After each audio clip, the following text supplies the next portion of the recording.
ಝೊಮ್ಯಾಟೊದಲ್ಲಿ pizza burger order ಆಗಿದೆ. ಆರಾಮಾಗಿ ತಿಂದು ಮಕ್ಕಂಬಿಡೋದೆ, ಬೇರೆ ಏನು ಕೆಲಸ ಇಲ್ಲ. ಇವತ್ತಡಿ ಯಾರ್ದೋ ಒಂದು ಫೋನ್ ಬಂದೈತಿ. ಹಲೋ ಹೇಳ್ರಿ. ಇವರು ಮನೀಶ್. ಇವರು ಯಾವಾಗಲೂ ಮೊಬೈಲ್ನಲ್ಲಿ ಮುಳುಗಿದ್ದರಿಂದ ಇವರ ಕಿವಿಗಳು ಮೊಬೈಲಿನ ಹಾರ್ಮ್ಫುಲ್ ರೇಡಿಯೇಷನ್ನಿಂದ ಹಾಳಾಗಿದೆ. ಅದಕ್ಕೆ ಇವರು ಲಿಪ್ ರೀಡಿಂಗ್ ಸೆಂಟರ್ಗೆ ಸೇರಿದ್ದಾರೆ.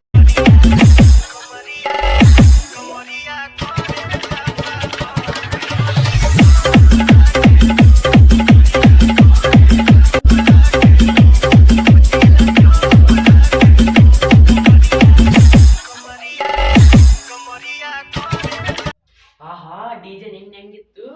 ಆದ್ರೂ ಮೈ ಕೈ ಎಲ್ಲ ನೋವಕತ್ತವು. ಬಲಗಡಿ ಕಿವಿ ಯಾಕ ಬಾಳ ನೋವಕತ್ತೈತಿ. ಸರಿ ಬರ್ರಿ. ಇವರು ಜೋಸೆಫ್. ಇವರು ಅಕ್ಕಪಕ್ಕ ಊರಿನಲ್ಲಿ ಡಿಜೆ ಇದ್ದರೆ ಅಲ್ಲಿ ಕುಣಿಯೋದಕ್ಕೆ ಹೋಗುತ್ತಿದ್ದನು. ಡಿಜೆನ ಬಹಳ ಸೌಂಡಿನಿಂದ ಇವನ ಕಿವಿ ಇಯರ್ ಡ್ರಮ್ ಹಾಳಾಗಿದೆ. ಅದರಿಂದ ಇವರು ಲಿಪ್ ರೀಡಿಂಗ್ ಸೆಂಟರ್ಗೆ ಸೇರಿದ್ದಾರೆ. ಈಗಿನ ಮಕ್ಕಳು ಫೋನ್ ನೋಡಿ ನೋಡಿ ತಮ್ಮ ಕಿವಿಗಳನ್ನು ಕಳೆದುಕೊಂಡಾರೆ. ಆಗ ನಾವು ಈಜು ಹೊಡೆದು ಕಿವಿಗಳನ್ನು ಕಳೆದುಕೊಂಡಿದ್ವಿ. ಅವ್ರು ಎಷ್ಟು ಹೇಳಿದ್ರು ಅಷ್ಟೇ ಬಿಡೋ ಮರೆಯ, ಅವರು ಫೋನ್ ಬಿಡಂಗಿಲ್ಲ. ಅವ್ರದ್ದು ಹಣೆ ಬರೋನಷ್ಟೇ. ಈತ ಮರ ಇಲ್ಲಿ ಏನು ಇಟ್ಕೊಂಡಿದ್ರೆ ಇಡವಲ್ಲ ಅಜ್ಜ. ಇವನು ಸ್ವಲ್ಪ ಎಂಜಾಯ್ ಮಾಡಕ್ ಬಿಡಲ್ಲೋ.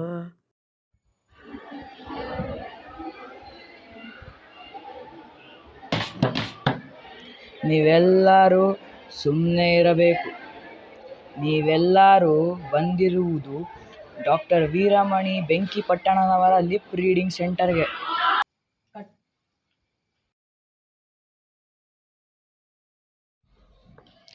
ಯಪ್ಪ, ಎಷ್ಟು ಊಟ ಮಾಡಿದ್ರು ಮತ್ತೆ ಹೊಟ್ಟೆ ಹಸಿತಲ್ಲೋ.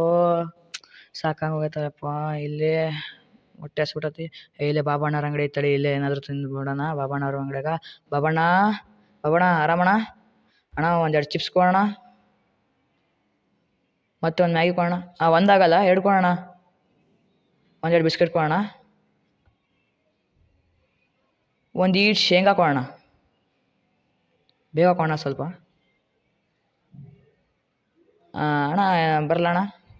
ಖಾತೆದಲ್ಲಿ ಬರ್ಕೊಳ್ಳೋಣ. ಏನಣ್ಣ ಖಾತೆದಲ್ಲಿ ಬರ್ಕೊಂಡಿರು, ನೀನೇನು ಮರಬೇಡ, ನಾ ಕೊಡ್ತೀನಿ ಆಮೇಲೆ ದುಡ್ಡು. ಟೈಮ್ ಆಯ್ತು, ಬೇಗ ಪಾರ್ಟಿ ಸ್ಟಾರ್ಟ್ ಮಾಡೋಣಲೇ. ಚಿಪ್ಸ್ ಇದ್ರೆ ಚೆನ್ನಾಗಿರ್ತಿತ್ಲೇ. ಚಿಪ್ಸ ತಡಿ. ವಿಟರ್ ಬಾ ಇಲ್ಲಿ. ತಡ್ರಿ ಸರ್, ಬಂದೆ. ಏನು ಬೇಕು ಸರ್? ಒಂದೆರಡು ಚಿಪ್ಸು, ವಾಟರ್ ಬಾಟ್ಲು, ಚಂದಪ್ಪನ ಅಂಗಡಿಯಾಗ ಚಿಪ್ಸ್ ತಾ. ಚಂದಪ್ಪನ ಅಂಗಡಿಯಾಗ ತರ್ಬೇಕು ನೋಡು. ಬೇಗ ತಾ.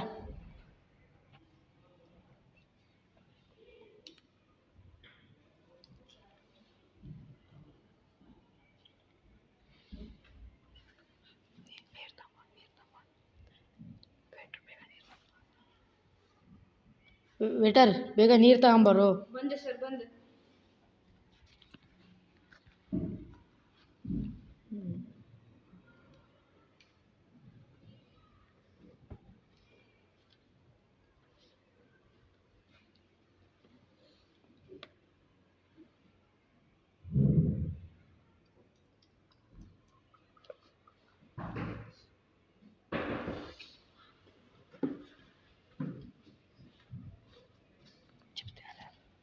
ಚಿಪ್ಸ್.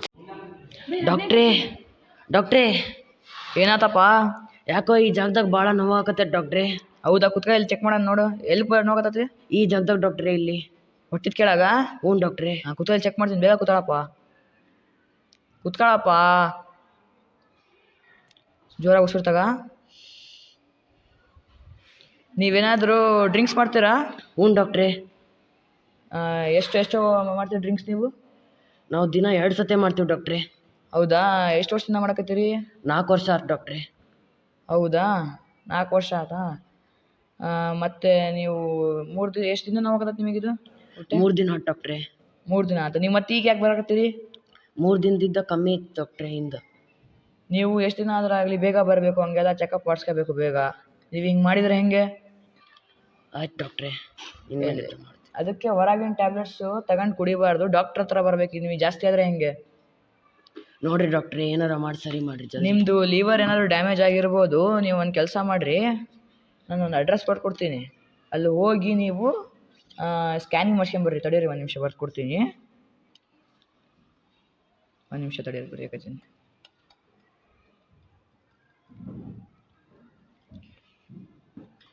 ನೀವು ಸ್ಕ್ಯಾನಿಂಗ್ ಮಾಡಿಸ್ಕೊಂಡು ಮತ್ತೆ ನನ್ನ ಹತ್ರ ಬರ್ರಿ. ನಾನು ನಿಮಗೆ ಏನಾಗೈತೆ ಅಂತ ಹೇಳ್ತೀನಿ, ಚೆಕ್ ಮಾಡಿ ಆಯ್ತಾ? ಆಯ್ತು ಡಾಕ್ಟ್ರೆ. ಈ ಅಡ್ರೆಸ್ಸಿಗೆ ಹೋಗಿ ನೀವು ಸ್ಕ್ಯಾನಿಂಗ್ ಮಾಡಿಸ್ಕೊಂಬರ್ರಿ, ರಿಪೋರ್ಟ್ ತಗೊಂಡು ಹೇಳ್ರಿ ಡಾಕ್ಟರ್ ಚಕ್ರಪಾಣಿ ಅಂತ, ಅವರು ಕೊಡ್ತಾರೆ ನಿಮಗೆ. ಸರಿ.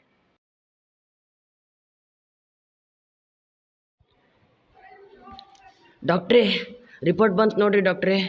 ಬಂತೇನಪ್ಪ? ತಾಂಬ ಇಲ್ಲಿ ನೋಡೋಣ, ತಾಂಬ ಇಲ್ಲಿ ಚೆಕ್ ಮಾಡಿ ನೋಡಪ್ಪ. ಒಂದು ನಿಮಿಷ ಅನಾಲಿಸಿಸ್ ಮಾಡಿ ಹೇಳ್ತೀನಿ, ಏನಾಗೈತೆ ಅಂತ ನೋಡಿ ಹೇಳ್ತೀನಿ.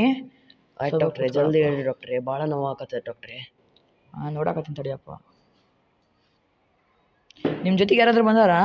ನಮ್ಮ ಅಪ್ಪ ಬಂದ ಡಾಕ್ಟ್ರೆ. ಸ್ವಲ್ಪ ಅವ್ರಿಗೆ ಕರಿಯಪ್ಪ. ಅಪ್ಪ ಬಾರಪ್ಪ ಇಲ್ಲಿ. ಏನು ಡಾಕ್ಟ್ರೆ, ಏನಾಯಿತು? ಅದು ನೀವು ಸ್ವಲ್ಪ ಹೊರ ಹೋಗ್ತೀರಾ ನೀವು? ಆಯ್ತು ಡಾಕ್ಟ್ರೆ, ಹೋಗ್ತೀನಿ. ಅಲ್ಲಿ ಹೋಗಿ ರಿಸೆಪ್ಷನಲ್ಲಿ ಕೂತ್ಕೊಳ್ಳಿ. ಬರ್ರಿ ಯಜಮಾನ್ರಿ. ಏನು ಡಾಕ್ಟ್ರೆ ನಮ್ಮ ಮಗನಿಗೆ? ನೋಡ್ರಿ, ನಿಮ್ಮ ಮಗುಂದು ಲಿವರ್ ಫೇಲ್ ಆಗಿದೆ. ಈಗ ಅವನು ಉಳಿಯೋ ಚಾನ್ಸಸ್ ಭಾಳ ಕಡಿಮೆ ಇದೆ. ಈಗ ನಾವು ಏನೂ ಮಾಡೋಕ್ಕಾಗಲ್ಲ. ಡಾಕ್ಟ್ರೆ ಹೆಂಗಾರ ಮಾಡಿ ಕಾಪಾಡ್ರಿ ಡಾಕ್ಟ್ರೆ ನನ್ನ ಮಗನ.